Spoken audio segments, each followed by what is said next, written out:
Why is that one your favourite? Because it's from Dick Van Stralen, he's like my dad, and it's just made so well, and it goes well. I don't ride it much, but at all really, but it's just one that's, yeah, really sentimental.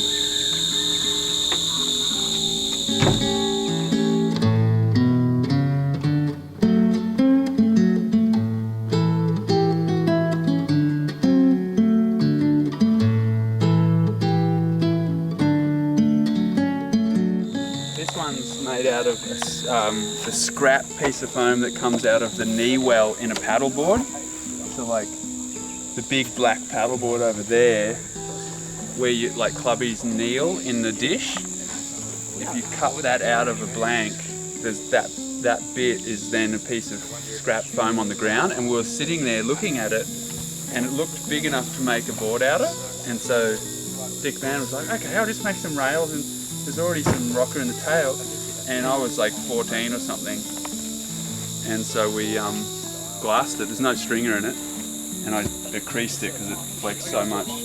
And I went out and rode it, and this is the board that I got tied up to the trees at Burleigh with no clothes on for riding weird boards. It's kind of like grommet abuse. They were like, you're going to destroy your surfing career and all this stuff, because I was riding this board.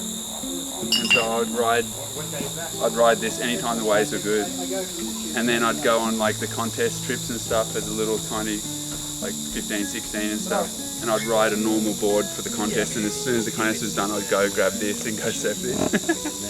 So this one sort of started me on riding different boards, and it was just a piece of scrap foam, which is pretty cool.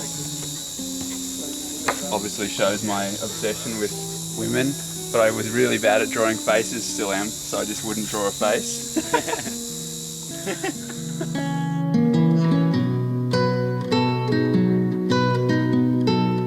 one here is Jerry Lopez's board, and we used this on a film trip with this guy Thomas Campbell for his movie Sprout. Dan Malloy and I rode two boards like this in some really good waves in Indo, and it's basically what Jerry rode at Pipeline through all of his like heyday. Super gnarly rail, pretty trippy board.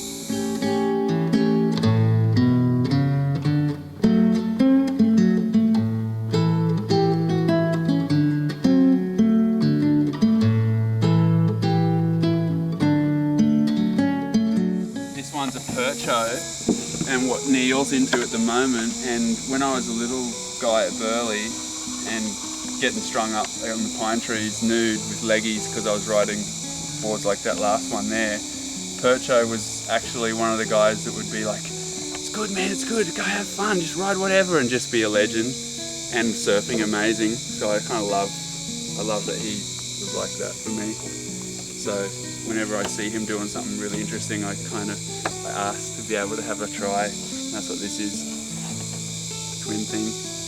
This one here is a board of Andy Irons. So when we were tripping around for a couple of years together, got to ride this with him, which was pretty cool. He didn't like it, I liked it, so I got to keep it. He gave it to me, which is pretty sweet. That was very kind of him.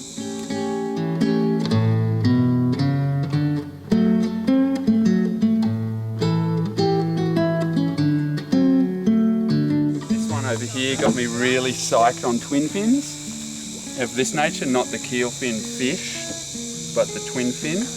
And this came from Derek Hind. I did a trip with Derek Hind to a remote place in the south of Oz, and he let me ride this, and it blew my mind, so he gave it to me. It's got a Martin Worthington spray. This guy's the guy who made all the sprays on the hot butted surfboards back in the 70s.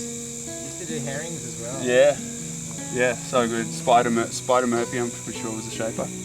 And once I rode this, I was freaking out and was like, okay, I'm going to ride twin fins from now on. So that was pretty awesome. That was probably like 15 years ago or something. And then Aquila Ipa. I won't go through all of them, of course, but these are the main ones. So Aquila, when I was super into twin fins, we bumped into each other in Indo, and he said, hey, try this. So he gave me a board to ride. And then since then, we've been playing around with shapes on and off in Hawaii for years. So his son son of Ben Iper, amazing Hawaiian family, and just the sweetest guy, amazing shaper. So, master of twin fins.